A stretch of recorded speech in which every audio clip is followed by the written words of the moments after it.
Hola, ¿qué tal? Bienvenidos al canal del Prof. Jorge Garza. En esta ocasión voy a hablar un poco sobre la ecuación de Schrödinger y está dirigido a cursos introductorios de mecánica o química cuántica. Voy a partir con la ecuación de Schrödinger dependiente del tiempo.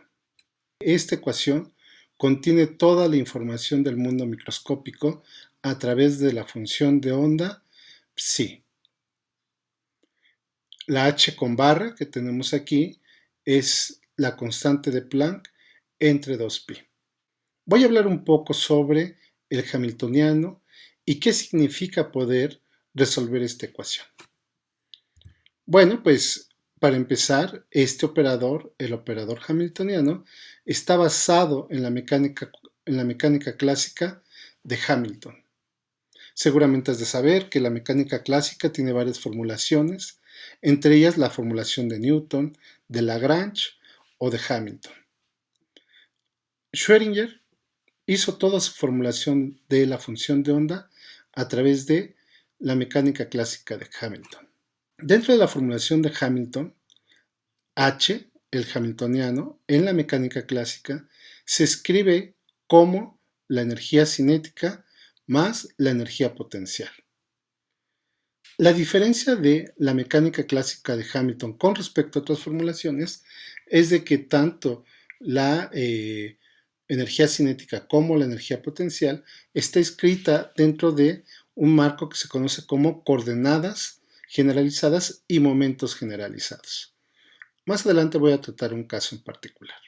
Pero la idea principal es de que esta H se escribe en términos de la energía cinética y de la energía potencial. Entonces, para un sistema de una partícula, lo que voy a tener es su energía cinética, un medio de la masa, la velocidad al cuadrado, más la energía potencial. Recordemos que esta energía potencial está conectada con las fuerzas que hay en el sistema si estas fuerzas son fuerzas conservativas. Y la relación entre la fuerza y la energía potencial es el gradiente que tengo que ser aplicado sobre la energía potencial con un signo menos. Por ejemplo, vamos a suponer que tenemos una partícula en una dimensión que está sujeta a un resorte y la fuerza que se ejerce sobre la partícula obedece la ley de Hooke. ¿Se acuerdan de la ley de Hooke? Bueno, en ese caso la fuerza es igual a menos la constante del resorte por el desplazamiento que tenga la partícula que está sujeta al resorte. Lo que nos dice la ecuación 5 es de que existe una energía potencial que cuando yo la derivo con respecto de x y le multiplico por un signo menos, me da como resultado menos kx. ¿Ya saben a qué b me refiero? Tengo que derivarla con respecto de x, un signo menos, y debo de obtener como resultado menos kx. Bueno, pues para este caso, esa energía potencial es un medio de k por x al cuadrado, porque si la derivo con respecto de x y le planto un signo menos enfrente, me va a dar menos kx. Entonces, el hamiltoniano de la ecuación 4, que es un medio de la masa, la velocidad a lo largo de x, porque mi movimiento en este caso está sobre una dimensión y he elegido el eje x al cuadrado, más la energía potencial. Dentro de la formulación de Hamilton, lo que debo de hacer es cambiar este término, lo debo de reescribir para ponerlo en términos de el momento lineal o la cantidad de movimiento. Recuerden que esa cantidad de movimiento se define como la masa por la velocidad. Si despejo de aquí la velocidad y la sustituyo en esta ecuación, pues me quedaría 1 entre 2m, el momento al cuadrado, más un medio de k, x cuadrada.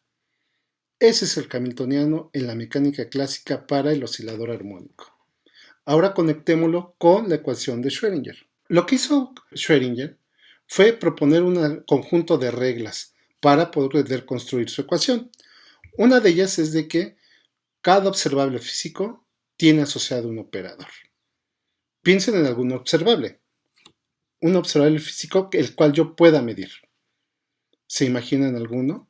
Pues uno de ellos puede ser, por ejemplo, la posición. En el caso de el movimiento a lo largo de x, pues esa variable x tendrá como operador la misma variable x. ¿Se imaginan de otro observable físico? Bueno, pues otra regla que propone Schrödinger para poder rescatar el movimiento ondulatorio de la materia es de que el operador de momento lineal va a estar en términos de esta derivada. Entonces, este es un postulado. Dice, bueno, usted escriba el momento lineal como menos IH con barra, la derivada con respecto de X y ya está. Entonces, lo que vamos a hacer ahora es conectar el hamiltoniano de la mecánica clásica con la ecuación de Schrödinger. Entonces esta h es una cantidad que me está representando ahora un operador y está escrito en términos del operador de momento lineal y el operador de la posición. Recuerden que la regla era escribir este momento lineal como menos IH con barra la derivada con respecto de X. Como yo tengo P cuadrada, pues tengo que aplicar Px sobre Px, que es aplicar la derivada de la derivada que yo tengo. Menos por menos más, y por i cuadrada, eso es igual a menos 1, y h con barra por h con barra al cuadrado. La derivada de x sobre la derivada de x, pues me da la segunda derivada con x. Entonces el hamiltoniano, dentro de la formulación de Schrödinger, va a tener esta forma. En este caso yo estoy encontrando, o estoy más bien escribiendo el operador de Hamilton para el oscilador armónico. Si nos damos cuenta, para este hamiltoniano no tenemos explícitamente una dependencia temporal. Y hay muchos problemas en donde el hamiltoniano que escribimos, en particular el potencial o la energía potencial con la que estamos trabajando, no exhibe una dependencia explícitamente en el tiempo. Entonces, para esos casos, lo que se propone es que la función de onda psi la vamos a escribir como el producto de dos funciones. Una función que tenga información de la parte espacial y otra de la parte temporal. Entonces vean que mi función que no conozco la voy a escribir entre una función que no conozco pero que depende solamente de la posición multiplicada por otra función que tampoco conozco y está en términos del tiempo solamente. Entonces, la primera ecuación con la que comenzamos a trabajar en este video, pues era el hamiltoniano sobre la función de onda, donde esta función de onda la estoy escribiendo en términos de el producto de dos funciones. Eso va a ser a i h con barra, la derivada de la función con respecto del tiempo. Nuevamente tenemos el producto de las funciones. Bueno, pues como este hamiltoniano tiene dependencia solamente sobre la parte espacial, cuando yo lo haga actuar sobre este producto, pues nada más va a tener relevancia para la primera función. El tiempo es como si fuera invisible para este operador.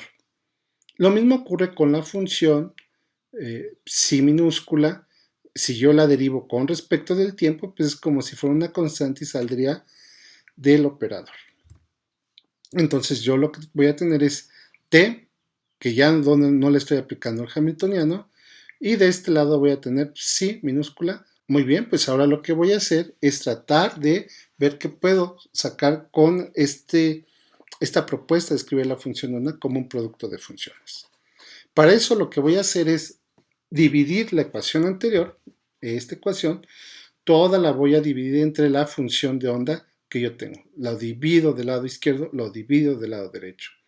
Se dan cuenta que cuando yo divida, la parte temporal en el lado izquierdo se va a cancelar y la parte espacial en el lado derecho se va a cancelar. Y me va a quedar esto. Entonces, de esta parte solamente tengo una cantidad que depende de la parte espacial y esta de la parte temporal. Dense cuenta que si yo derivo esta cantidad con respecto del tiempo, como no tiene dependencia en tiempo, pues va a ser 0. Y si esta cantidad la derivo con respecto de la parte espacial, digamos con respecto de la coordenada z, puede ser la y o la x, pues también va a ser igual a 0. Entonces, estas cantidades me están indicando que cada una de ellas, por su parte, es igual a una constante, porque la derivada de una constante con respecto a una variable siempre me da 0. Entonces voy a separar estas dos ecuaciones. Lo que estoy probando es que este lado es igual a una constante que voy a llamar e, y esta cantidad también va a ser idéntica a esa e. Bueno, pues esta primera ecuación la ecuación 18, pues voy a ver qué puedo hacer con ella. Se dan cuenta que lo que yo tengo aquí del lado izquierdo es la derivada de t mayúscula entre t mayúscula. Pues lo que yo puedo hacer entonces es integrar con respecto a la t mayúscula y de este lado también voy a integrar con respecto del tiempo. Entonces lo que me va a quedar es el logaritmo natural de t, porque dt entre t es su integral, logaritmo natural, y aquí simplemente tengo una constante por el tiempo, más la constante de integración que tengo cuando hago la integral en esta ecuación.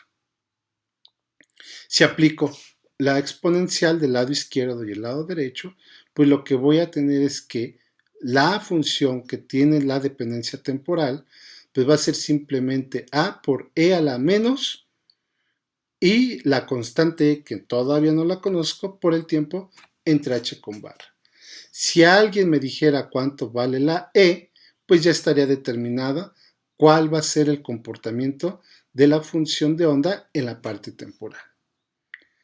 Para la ecuación 19, pues lo que voy a hacer es simplemente pasar esta función que está dividiendo hacia la derecha multiplicando. Entonces lo que tendría sería esta ecuación. Esta ecuación es la ecuación que se conoce como la ecuación de Schrödinger independiente del tiempo. Resolver una ecuación de este tipo es resolver una ecuación de valores propios.